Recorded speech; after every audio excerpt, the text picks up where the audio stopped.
हाँ जी, बालक को सुप्रभात, नमस्कार, राम राम, प्रणाम। कैसे हाल चाल। आज बात कर रहे हैं फाइनेंशियल मार्केट मतलब पैसा के बाजार के बारे में।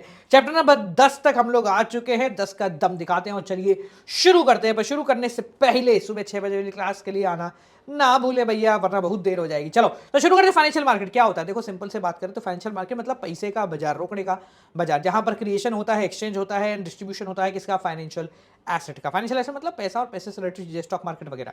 ठीक है। सो अगर सिंपल बात करें साहब, ये काम क्या करता है, what is the basic function? तो देखो, फाइनेंशियल मार्केट एक जगह है जहां पर आप आते हो, पैसा लगाते हो, कोई कंपनी है जो पैसा लेती है और उसको कहीं ना कहीं चला देती है। ठीक है। तो ये आपकी सेविंग को मोबिलाइज करता है, चैनलाइज करता है उसको प्रोडक्टिव यूज के लिए। ये प्राइस डिस्कवरी करता है। आप आए 100 रुपए पे, वो था 90 पे, दोनों मिलकर 95 पे, वही प्राइस बन गया।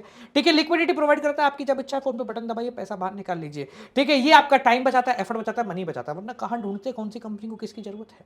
ठीक है। बात करते हैं फाइनेंशियल मार्केट कितने प्रकार के होते हैं। दो प्रकार के फाइनेंशियल मार्केट होते हैं, एक होता है मनी मार्केट, एक होता है कैपिटल मार्केट। स्टॉक मार्केट ये दूसरा वाला है।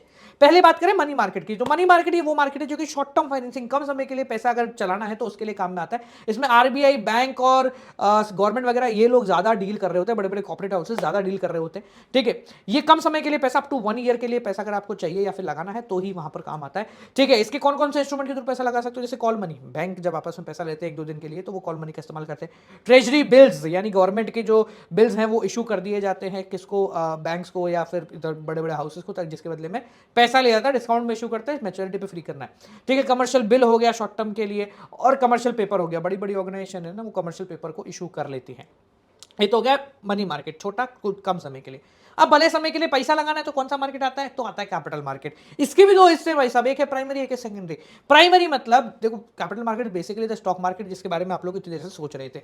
बट इसके अंदर जो दो टुकड़े हैं ना, उनमें पहले को समझना, जब कंपनी नई नई आती है उसको पहली बार शेयर इशू करना है तो वो उस स्टॉक मार्केट में काम नहीं करेगी जिसके बारे में आप सोच रहे हो। वो एक तरीके के स्टॉक मार्केट जिसको प्राइमरी मार्केट कहा जाता है उसमें इशू करेगी। प्राइमरी मार्केट नई सिक्योरिटीज का मार्केट होता है। जब भी पहली बार शेयर इशू किए जाते हैं प्राइमरी मार्केट के थ्रू ही किए जाते हैं। कैसे शेयर इशू कर सकते हो? What are the matter of flotation in primary market? आप प्रोस्पेक्टस के थ्रू, अखबार में एडवर्टाइजमेंट लगाया, उससे शेयर इशू करना शुरू कर दिए। ऑफर फॉर सेल, कुछ ब्रोकिंग हाउस को आपने बोल दिया भाई तुम मेरे शेयर बेच दो, वो बेच देंगे। प्राइवेट प्लेसमेंट, कुछ प्राइवेट लोगों को ही आपने, कुछ ऐसे देने वाले ठीक है इंस्टीट्यूशंस को अपन ने बेच दिया। राइट इशू, पुराने शेयर होल्डर अगर आप हैं, मतलब कोई कंपनी पुरानी चल रही है उसको नए शेयर इशू करने, तो वो प्राइमरी मार्केट में बोले भाई पुराने शेयर होल्डर जाके शेयर ले लो यार, खत्म करो बिस्सा।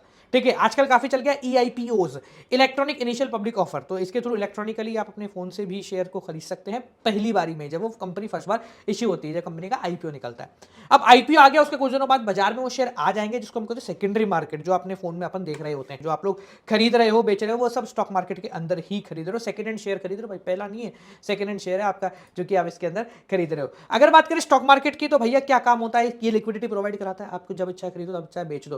प्राइस डिटर्मिनेशन करता है, जिस रेट पे दोनों बायर सेलर मिले वही ठीक है। ये आपकी इकोनॉमिक ग्रोथ में कंट्रीब्यूट करता है। ये सेफ्टी ऑफ ट्रांजेक्शन है, धोखाधड़ी नहीं होगी आपके साथ। इक्विटी कल्ट फैलाता है, मतलब लोग आओ और खरीदो ना, क्या दिक्कत आ रही है। ठीक है। ये स्पेकुलेशन के लिए एक स्कोप प्रोवाइड कराता है, बढ़ेगा बढ़ेगा तो बढ़ गया। ठीक है जी। तो जब आप शेयर खरीदते हो तो बेसिकली वो डिपॉजिटरीज में चले जाते हैं। डिपॉजिटरी मतलब आपने कोई भी ट्रांजेक्शन किया तो उसका एक रसीद नंबर होता है, जो कि डिपॉजिटरी, दो डिपॉजिटरी भारत के अंदर, एनएसडीएल या फिर CDSL. NSDL national security depository limited, CDSL central depository service limited. यानी कि आपने जो शेयर खरीदा वो वहां चला गया ताकि उसका एक रिकॉर्ड बना रहे कि हाँ भाई ये एक व्यक्ति ने जो है शेयर खरीदा था। ठीक है जी। यहां तक समझ में आ गया। अब बात करते हैं ट्रेडिंग प्रोसेस, शेयर खरीदोगे कैसे? तो भाई शेयर खरीदना बहुत आसान है। ठीक है। 5 स्टेप है जिसके थ्रू आप शेयर खरीद सकते हो। पहले आप एक ब्रोकर सेलेक्ट करो, बढ़िया सा एप्लीकेशन डाउनलोड कर लो, उसमें एक डीमैट अकाउंट कराओ। डीमैट अकाउंट का मतलब है डिपॉजिटरी अकाउंट खुलाइए, डीमेटरलाइज अकाउंट खुलवाइए, जो कि आप डिपॉजिटरी से खुलाते हैं। मतलब बेसिकली एक ऐसा खाता खुलेगा जिसमें आपके सारे पैसे नहीं पड़े रहेंगे, जो आपको शेयर में ट्रेडिंग करनी है वही पैसे खरीद रहेंगे। आपके शेयर भी इसी के अंदर आएंगे in the form of transaction, जो कि डिपॉजिटरी पे कनेक्टेड किया जा रहा होगा। ठीक है। उसके बाद एक ऑर्डर प्लेस कीजिए, आपका जो ब्रोकर होगा वो ऑर्डर को एग्जीक्यूट कर देगा और 1-2 दिन में आपका सेटलमेंट हो जाएगा और आपको शेयर मिल जाएगा। ठीक है। अब भैया इन सब में ना गड़बड़ होने के चांसेस बहुत ज्यादा रहते हैं, इसलिए यहां पर एक बोर्ड आता है जिसको हम कहते हैं security exchange board of India, यानी कि सेबी।